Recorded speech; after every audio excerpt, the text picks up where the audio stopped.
이 시간에는 월간개벽 4호로 74쪽에 있는 정신론 내용 중 윤료에 대한 내용을 정리를 해보도록 하겠습니다. 우주를 살아 숨쉬게 하는 순수 생명 에너지 윤료. 우주는 영원히 변화를 지속하고 있습니다. 이렇게 우주를 끊임없이 변화 운동하게 하는 존재를 본체라고 합니다. 그렇다면 본체의 어떤 요소가 우주를 영원히 변화 운동하게 하는 것일까요? 우주변화 원리 정신론을 통해서 본체의 실상을 알아보도록 하겠습니다. 정신이란 말의 사전적 의미를 먼저 보면 육체나 물질에 대립되는 영혼이나 마음, 사물을 느끼고 생각하며 판단하는 능력, 마음의 자세나 태도, 어떤 사물의 근본을 이루는 의나 이념, 이렇게 정의를 내릴 수가 있고, 정과 신으로 분리해서 사전적 의미를 살펴보면 정은 골수, 만물의 근원을 이루는 신령스러운 기운, 천지 만물을 생성하는 원천이 되는 기운, 이렇게 정의할 수가 있고, 신은 인간에게 화복을 내리는 존재, 사람이 죽은 뒤에 남는 넋, 이렇게 정의를 할 수가 있습니다. 정신에서 정은 정기, 신은 영혼을 뜻하는 것을 알 수가 있습니다. 정신이 무엇인지 파악하기 위해서는 먼저 본체의 구성을 알아볼 필요가 있는데, 본체의 핵을 이루는 요소가 정신이기 때문입니다. 동양에서는 천지 만물을 낳은 본체이자 대자연이 변화해가는 길을 도라고 일컬어왔고, 주역에서는 만물의 모체인 도를 태극이라고 합니다. 자연에서는 만물의 본체를 씨앗이라고 할 수가 있고, 동물에서는 배아라고 이야기를 할 수가 있습니다. 배아의 구조를 보면 이 껍질인 음체가 양체인 배아를 둘러싸고 있는 모습을 볼 수가 있고, 씨앗의 경우에서도 이 껍질이 배젖과 배아인 양을 둘러싸고 있는 이런 형태로 볼 수가 있습니다. 씨앗의 경우 배를 양 중의 양이므로 진양, 핵 중의 진양이므로 양핵이다, 이렇게 이야기를 할 수가 있습니다. 우주변화 원리 292쪽에 보면 핵이란 것은 바로 에너지가 최대 공약수를 이루어서 축적된 것이다. 핵이란 것은 소위 과학 용어로 말하는 에너지의 축적인즉 그것이 바로 양의 축적, 즉 윤료의 종합인 것이다. 그러므로 그 속이 곧 생명의 부고이기도 한 것이다, 이렇게 이야기를 하고 있습니다. 지구에서는 해가 내려주는 양기운을 신이라고 하고, 달이 내려주는 음기운을 정이라고 합니다. 즉 해의 신과 달의 정이 만나서 만물이 태어나고 살아가는 원동력을 이루는 것입니다. 이렇게 형성된 생명 에너지의 핵을 정신이라고 합니다. 마찬가지로 배아의 양핵에도 정자와 난자가 만나 이루어진 정신이 자리하게 됩니다. 이를 통해서 양핵의 본질이 정자와 난자의 음양 에너지가 압축 통일된 정신이라는 것을 알 수가 있습니다. 우주변화 원리 338쪽에 보면 만물의 정신은 혼돈된 음양 속에서 갈라진 정과 신인즉 이러한 정과 신은 1월이 분리되던 과정에서 이루어진 것이다.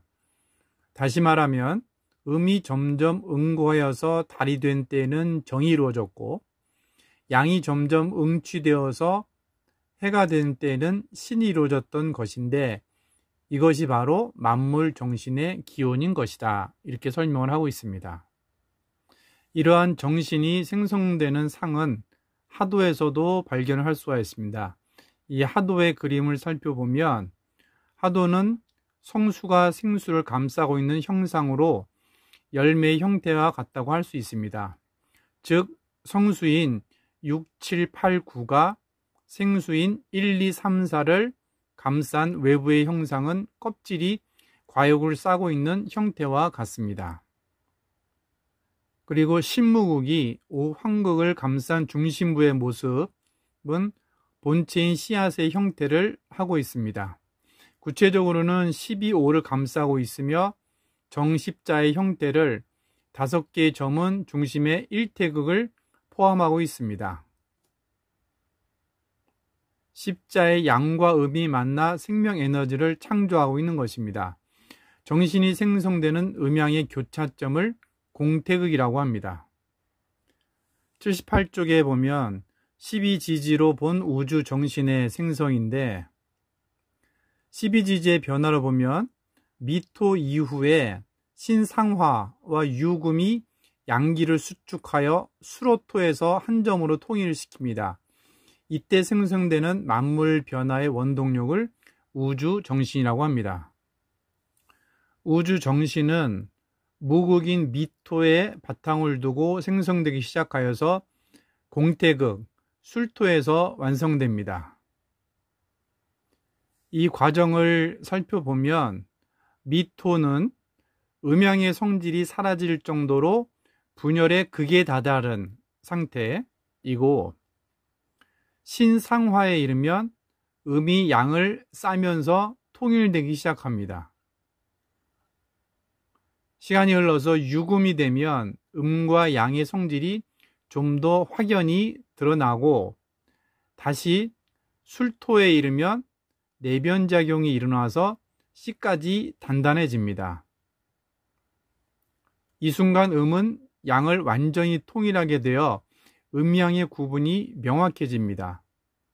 이어서 해목에 이르게 되면 내부에서 양기가 분열하면서 음양이 다시 섞이게 되죠.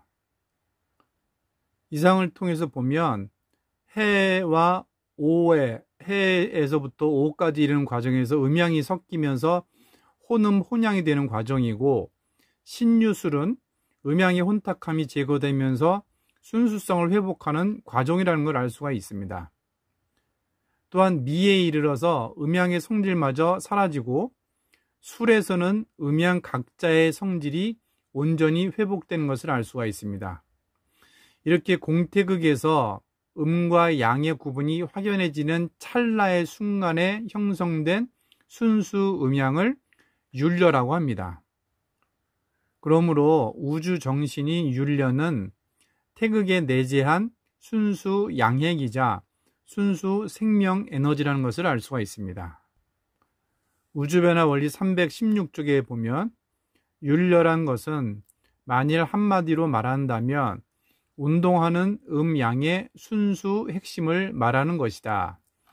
이것이 야말로 음양의 본체인 동시에 또한 정신운동의 순수 본체인 것이다. 우주 정신한 것은 순수 음양을 말하는 것인데 그것은 창조의 본원인 무극과 작용의 본체인 태극 사이에서 왕래하는 율려 작용에 의해서 창조되는 것이라는 것을 말하는 것이다. 율려가 온 우주에 가득 차 있음에도 불구하고 아직 현대 과학기술로 관측할 수 없는 건 이 때문입니다. 그럼 관측조차 할 수 없는 율려가 존재한다는 것을 어떻게 알 수 있을까요? 그 방법은 율려와 같은 극정의 상태를 만들어서 율려를 직접 체험하는 것입니다. 극정의 상태에 몰입하는 방법이 바로 수행인 것입니다. 증산상제님께서는 모든 인류가 율려의 생명수를 마실 수 있도록 수행의 요체인 태울주 주문을 내려주셨습니다. 율려는 태일 또는 태을이라고 합니다. 태자는 우주 만유의 본체인 태극에서도 사용하고 있습니다. 그러므로 태일과 태을이 음양의 통일체인 태극과 관련이 있다는 것을 알 수가 있습니다. 앞에 하도에서도 알 수 있듯이 하도 중심부의 정중앙 한 점은 공태극입니다. 이곳에서 순수 생명 에너지인 율려가 생성되고 있습니다. 그러므로 율려를 상수로는 음양의 통일을 상징하는 숫자 1로 표시할 수가 있습니다. 공태극에서 생성된 율려, 즉 일자가 바로 태일입니다. 그리고 오행으로서 수의 상수가 1이므로 율려를 수기라고 하며 수의 근원이 태극이므로 태극수라고 합니다. 그 외에도 율려는 만물의 큰 시온이 되는 기운이므로 일기, 지극한 기운이므로 지기, 진실한 기운이므로 양기라고 표현을 하고 있습니다. 우주변화 원리 231쪽에는 일은 수이고 수는 신의 포장체이므로 만물의 움직임은 신의 운동 현상인즉 이것은 바로 물의 변형이라고 보는 것과 동일한 것이다, 이렇게 표현을 하고 있습니다. 앞에서 만물의 본체가 태극이고 자연에서는 씨앗이라고 했습니다. 그래서 씨앗의 구조를 통해서 만물의 구성 요소를 살펴보도록 84쪽에 보면 좌측에 천지 만물의 본체인 태극은 우주 변화의 원리 리와 우주 변화의 원동력 기로 구성이 되어 있습니다. 그러므로 태극에서 생겨난 만물도 리와 기로 구성되어 존재합니다. 그러나 이제 리와 기만 있어서 생명이 존재하는 것이 아니고 리와 기로 구성된 만물에 생명을 부여하는 존재가 바로 신입니다. 그럼 신은 어디에 존재하는 것일까요? 바로 기의 본질이 신이라는 것을 알 수가 있습니다. 우주 만유는 기로 이루어졌습니다. 이는 우주 만유가 신이며 우주의 변화는 신의 율동이라는 것을 의미합니다. 현대과학에서는 우주 만유가 에너지, 기로 구성되어 있다는 걸 밝혀냈습니다. 그러나 에너지가 곧 신이라는 걸 모르기 때문에 유물론에 경도되어 있는 것입니다. 만약에 에너지가 신이라는 걸 깨닫게 된다면 물질과 정신을 통합한 영성과학이 열리게 될 것입니다. 만물을 구성하는 또 하나의 요소가 있는데 신의 영적 작용인 마음이 바로 그것입니다. 보통 마음은 인간의 내면에서 몸을 주재하는 주체로 인식되고 있습니다. 도전 2편 91장에 보면 천지 만물이 시어 일심하고 종호 일심하니라. 천지 만물이 일심에서 비롯하고 일심에서 마치느니라. 우주 만유가 일심에서 생겨나서 한마음으로 소통하고 있습니다. 우리가 한마음을 일으키면 그 즉시 온 우주가 함께 느낍니다. 마음은 시간을 초월하여 과거와 현재, 미래에 통할 수가 있습니다. 그리고 공간을 초월하여 온 우주를 여행할 수 있습니다. 우주 만유 전체가 시공을 초월하여 마음으로 연결되어 있는 것입니다. 이상에서 정리한 것처럼 이 마음이란 것은 리, 기, 신의 밑자리가 됩니다. 만물은 생명의 변화 원리인 리, 생명 에너지인 기, 생명의 주체인 신, 신의 영적 작용인 마음 심자로 구성되어 있습니다. 그 중에서도 천지 만물이 일심에서 비롯되었다라고 하신 상제의 말씀처럼 리, 기, 신은 마음을 밑자리로 하고 있습니다. 이를 종교적으로 살펴보면 리를 가르침으로 하는 유교, 신의 기독교, 기의 도교, 심의 불교, 각각의 하나의 이러한 정신을 기독교의 가르침으로 하고 있습니다. 율려는 일심이자 일리이며 일기이며 일신입니다. 그리고 율려는 동시에 이들의 총체입니다. 그런데 여기서 만물 구성의 요소는 개념적으로는 분리할 수 있겠지만 실제로는 서로 분리될 수도 없고 섞일 수도 없다는 것입니다. 종교적으로 보면 불교는 심, 유교는 리, 도교는 기, 기독교는 신을 전공으로 하고 나머지 요소는 소리 취급하고 있다는 것입니다. 그 결과로 각 종교는 자신의 진리만 옳다고 주장하고 있으며 인류 문화는 미궁에 빠져 파편화되기에 이르렀습니다.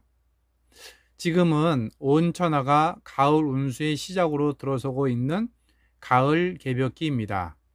후천 가을을 맞아 인류 문화를 통일하는 증산상제님의 무국대도가 출현하여 마침내 진리의 실상이 온전히 드러나게 됩니다.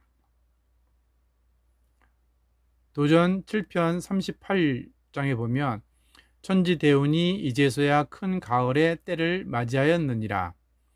도전 4편 18장 그러므로 각 족속의 모든 문화의 진액을 뽑아 모아 후천 문명의 기초를 정하느니라. 이상으로 정신론의 윤려 내용을 중심으로 정리를 마치도록 하겠습니다. 감사합니다. 보은